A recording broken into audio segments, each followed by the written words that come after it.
Buenos días, ¿cómo están todos? Bueno, les voy a contar un poco del aguacate. Y miren, yo soy antropóloga, pues trabajo con publicidad y mercadeo, pero tengo la dicha de trabajar con muchas empresas que trabajan en comida, ¿sí? Con muchas empresas que hacen bebidas, que hacen comida, y pues eso me ha dado la oportunidad de entender la gastronomía guatemalteca. Y yo cada vez que miro la gastronomía guatemalteca, les prometo que me enamoro. Me voy yo enamorando y enamorando y enamorando de la gastronomía guatemalteca. Y cuando Claudia me dijo, mira, ¿quieres hacer una ponencia sobre el aguacate? Dije yo, sí, ¿por qué no? Y resultó que me enamoré otra vez, me enamoré del aguacate, ¿sí? ¿Por qué?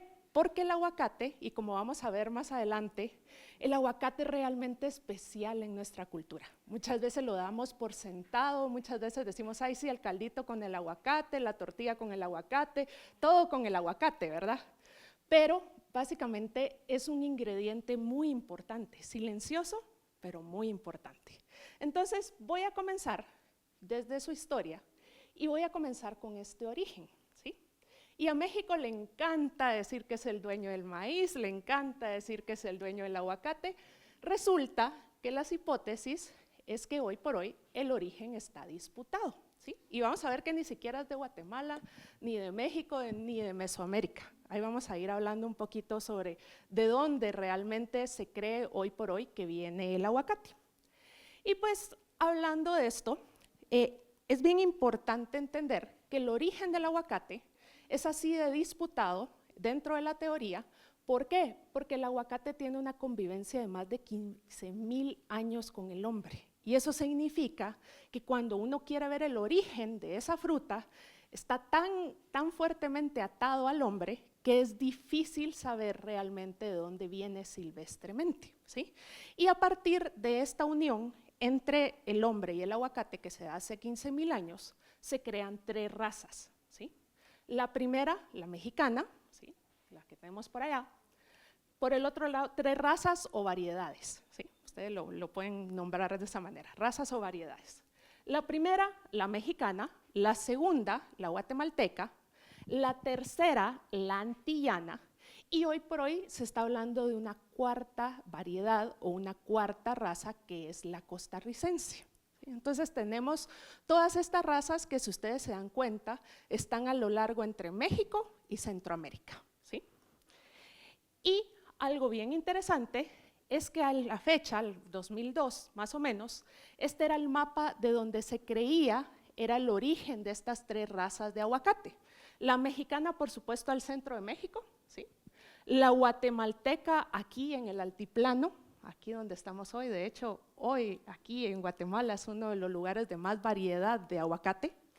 Por el otro lado, en la costa del Pacífico, la antillana. Y hubo varias personas a lo largo de la historia, y pues tienen más de 100 años de estudiar la historia del aguacate, que comienzan a proponer de dónde es el origen. Uno de ellos, Wilson Popenoe.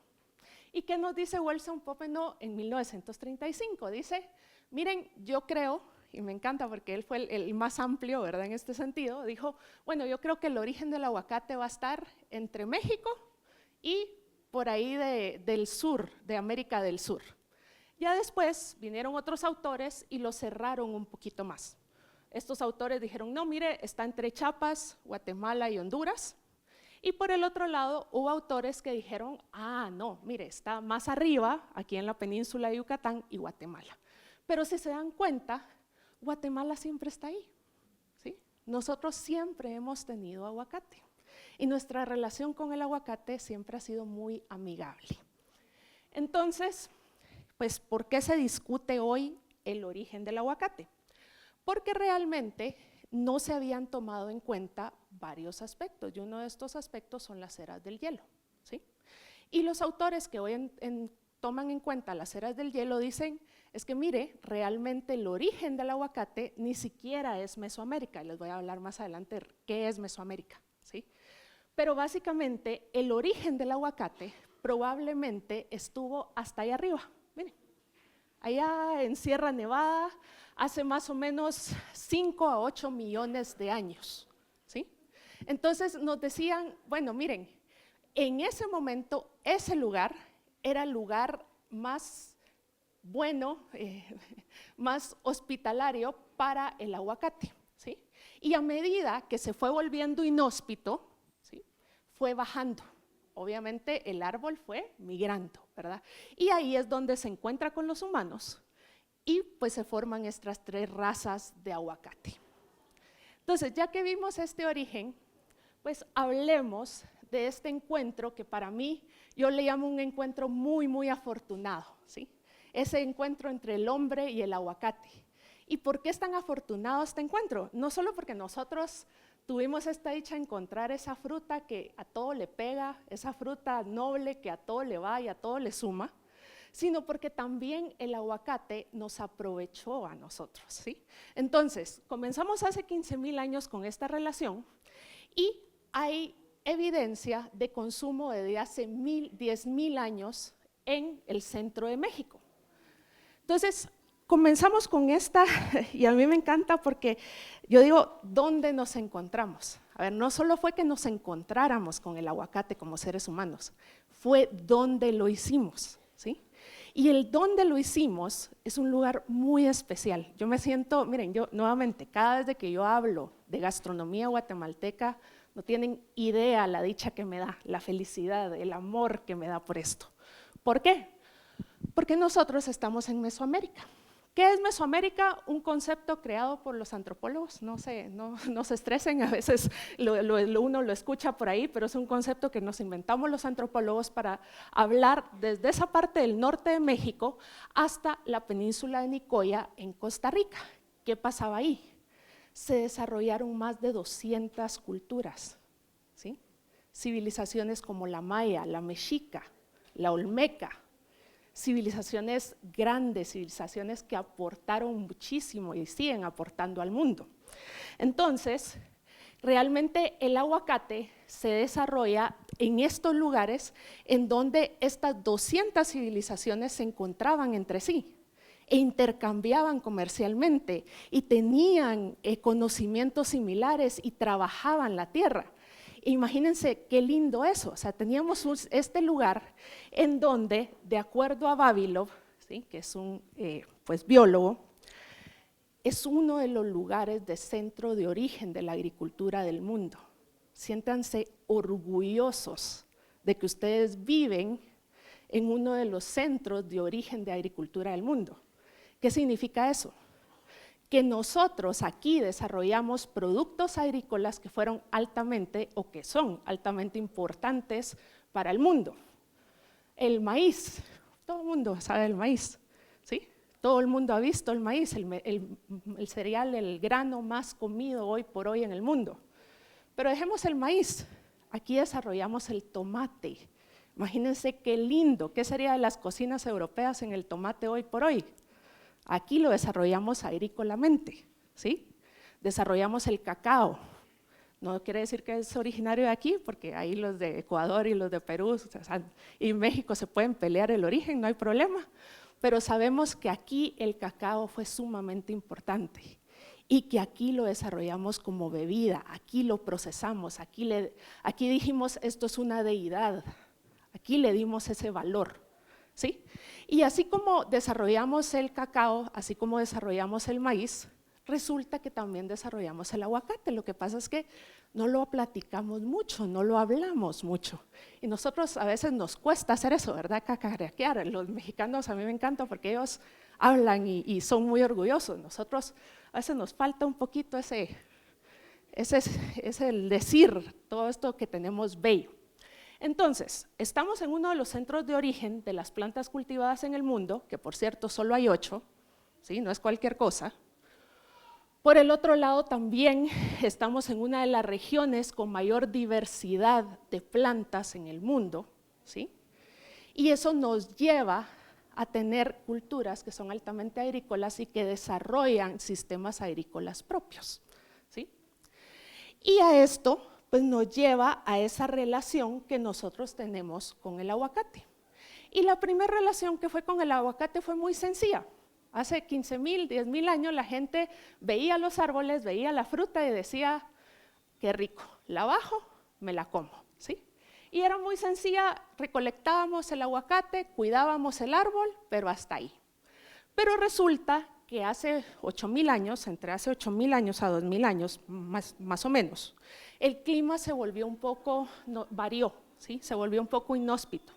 Y entonces la gente se dio cuenta y dijo, miren, tenemos que conservar este fruto lindo, este árbol precioso, que es el árbol de aguacate. Y entonces los seres humanos comenzamos a sembrar sistemáticamente las semillas del aguacate.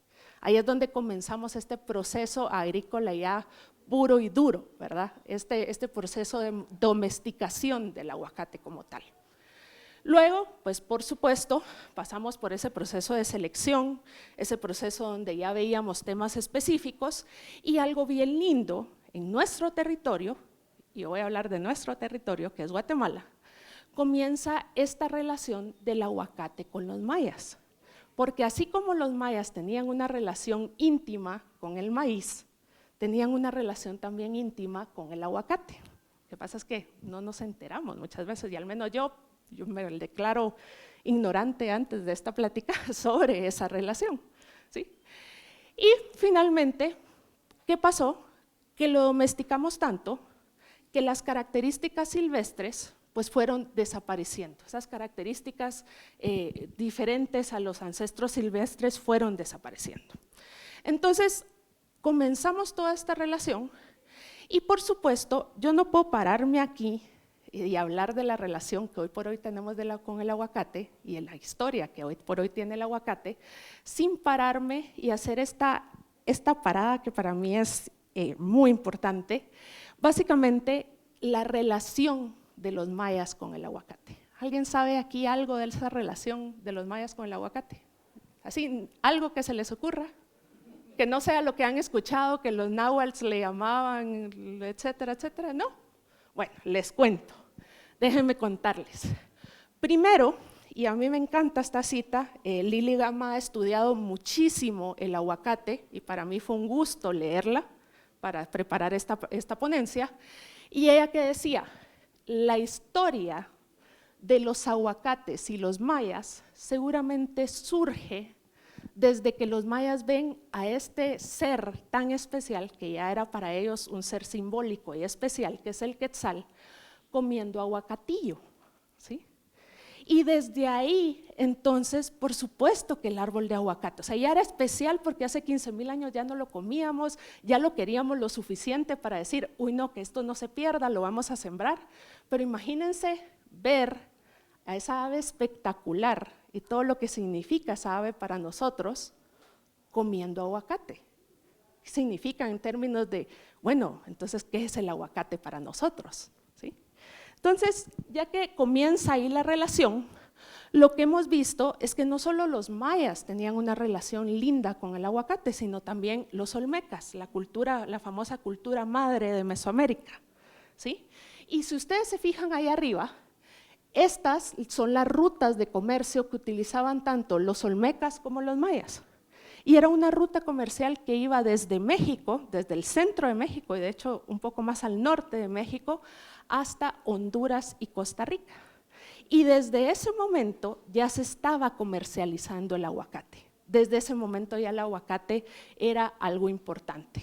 Era tan importante que obviamente tenemos evidencia de resto de aguacates, ¿verdad? Tanto del árbol como de semilla del aguacate como tal.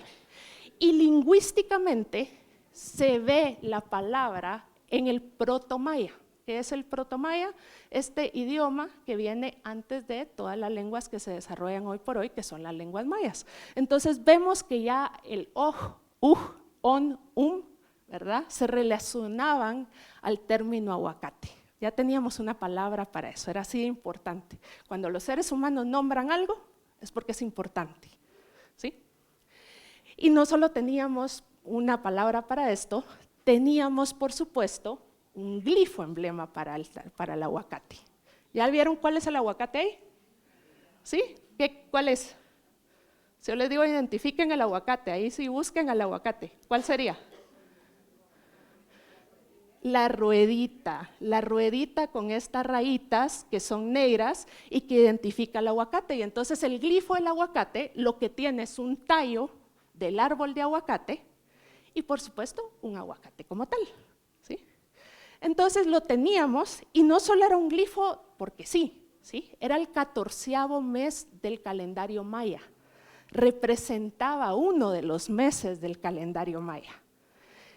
Y además de representar el calendario maya, encontramos que en la tumba de Pacal, que la tumba de Pacal es sumamente impresionante, pero es sumamente importante. ¿Por qué?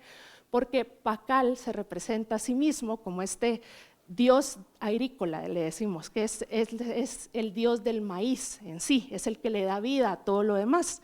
Y en la tumba de Pacal, alrededor, hay varios árboles. Hay uno de cacao, hay uno de zapote, por supuesto, hay uno de nance, que están representando a sus ancestros. Pero adivinen qué, hay un árbol de aguacate. Y adivinen qué ancestro era el que representaba el árbol de aguacate. ¿Quién era? La abuelita. Imagínense qué importante el aguacate para que la representación fuera la abuelita, la dama Can-ik, abuela de Pacal. Y la miran ustedes ahí, y le miran ahí los árboles, y no sé si logran ver unas como peras que tienen ahí, ¿sí? Esos son los aguacates. Entonces, la dama Can-ik está representando a los aguacates. Así de importante era ya el aguacate. Bueno, y ya que vimos la importancia del aguacate en la época prehispánica, hablemos de qué pasa con el aguacate durante la colonia, ¿sí? Y yo no puedo venir aquí a hablar a la antigua y no referirme a los panzaverdes. ¿Quién ha escuchado ese término para los antigüeños? ¿Quién se declara orgullosamente panzaverde acá? Me encanta. Entonces, ahí vamos a contar un poquito sobre eso. Pero básicamente, cuando vienen los españoles acá, comienzan a documentar todo lo que estaba sucediendo, todo lo que había, todo lo que hay. Y todas esas documentaciones, vemos que hay, miren, no las quise poner todas ahí porque no me alcanza el tiempo, pero básicamente hay muchísimas documentaciones de lo que es el aguacate. La primera aquí, ¿verdad? En la suma de geografía, ¿verdad? En 1519, es la primera mención que se encuentra del aguacate. Y de ahí nos vamos, para todos los cronistas y exploradores que vinieron, pues siempre era de mencionar el aguacate. Algo muy importante es que su nombre en español, aguacate, ¿sí? Que viene de aguacatl, que es del náhuatl, fue documentado por primera vez hasta 1550. ¿Por qué? Porque resultaba que a los españoles se les hacía difícil decir aguacate, ¿verdad? Entonces lo dejaron en aguacate y es así como lo conocemos hoy por hoy. Entonces, ¿qué vieron los españoles? ¿Qué usos tenía el aguacate? Pues en principio el aguacate era tributo, ¿sí? Segundo, y esto lo mantuvieron los españoles, el aguacate era mercancía. Tercero, el aguacate fue alimento para animales, en su momento era alimento para cerdos, alimento para perros, ¿sí? Para gatos, y por supuesto, y hasta la fecha este uso se mantiene, el uso medicinal. ¿Quién de aquí ha usado algún shampoo con aguacate? ¿Sí? ¿Verdad? Por supuesto, ¿verdad? Las mujeres ese shampoo con aguacate porque sabemos que nos va a dejar mejor el pelo y más brilloso. Y por último, no se nos debe olvidar que con todos estos usos, el aguacate fue y sigue siendo hasta la fecha una comida, ¿sí? Un elemento importantísimo en la gastronomía mesoamericana. Entonces, lleguemos a los panzaverdes, lleguemos a qué pasó aquí. Y esto tiene que ver con la historia de Antigua Guatemala. Antigua Guatemala se funda en 1543 y se funda bajo el nombre de la ciudad de Santiago de los Caballeros, ¿sí? Pero hacia 1773 hay una destrucción y entonces se habla de cambiar el traslado, el famoso traslado de la capital, ¿sí? En ese traslado pues pasan varios años y hay un comité que dice nosotros nos vamos a quedar en Antigua, antigüeños muy antigüeños que dijeron nos vamos a quedar en Antigua y vamos a comenzar una reactivación de esta ciudad, ¿sí? Después de esto, pues en la ciudad viene un boom de café, la ciudad es muy importante también por su café. Viene 1979 que nos trae el gusto de nombrar a la ciudad este monumento de América, ¿verdad? Y patrimonio de la humanidad. Y finalmente en 1996 pues ya se reactiva, porque siempre fue un lugar turístico, se reactiva como lugar turístico. Pero ¿qué es lo que sucede? Entre 1773 y 1830, aquí no se permitía el comercio. ¿Sí? ¿Por qué? Porque decían, no, es un lugar en riesgo y lo que tenemos que hacer es que la gente se vaya de ahí, porque es muy riesgoso que estén ahí. Pero había gente que dijo, no, yo me quedo. Y en ese momento, como no se permitía el comercio, la gente subsistió con lo que aquí había. Y adivinen qué había acá. Habían muchas hierbas endémicas, macuy, ¿sí? Había cosas como chipilín, pero dentro de todo esto también había mucho aguacate. Y entonces la gente comenzó a referirse a los antigüeños como panzas verdes porque comían muchas hierbas de aguacate. Entonces decían, la panza, el estómago, ¿sí? Se les está poniendo verde de tanta hierba y tanto aguacate que ponen. Y a partir de eso se le conoce a los antigüeños como panza verde o panzas verdes, ¿sí? El cual se apropian ellos con mucho orgullo. Entonces, bueno, vienen los españoles y el aguacate, por supuesto, se comienza a llevar al mundo. ¿Por qué? Porque no nos íbamos a quedar solo nosotros con eso, ¿verdad? Había que compartirlo. Y en ese momento se comienza a compartir, por supuesto, primero Europa, luego le sigue pues toda la parte de Asia, África, y hacia 1800, a principios de 1800, sube hacia lo que es hoy por hoy California. ¿Sí? Los californianos comienzan a interesarse mucho en lo que es el aguacate y esto le cambia la historia al aguacate. Entonces, llegamos hasta aquí y si nos damos cuenta, el aguacate siempre ha tenido un rol muy noble. A mí me encanta ver eso que nos da cada uno de los elementos en la gastronomía. Yo digo, el maíz para nosotros es vida, ¿sí? Nosotros somos hombres de maíz. El chocolate quizás es esta indulgencia, esto rico, pero ¿qué es el aguacate? Y yo al ver todo esto decía, es que miren, el aguacate es un acompañante. El aguacate ha estado con nosotros siempre, nos ha acompañado 15,000 años y ha estado ahí. Y yo decía, es este acompañante noble porque no nos ha dejado, ni nosotros lo hemos dejado a él, pero es este acompañante que potencia muchas cosas, ¿verdad? Si ustedes comen un caldo, no es lo mismo comer caldo con o sin aguacate, ¿sí o no? Tan fácil como eso. No es lo mismo comer chicharrones con o sin aguacate, ¿sí? Carnitas, ¿verdad? O sea, ¿sí? Con o sin aguacate. Entonces siempre está ahí para nosotros, está acompañándonos de alguna manera y muchas veces es este acompañante que hasta lo damos por sentado, ¿verdad? Ahí está, ¿sí? Y quizás no le miramos esa gran importancia y potencial que tiene.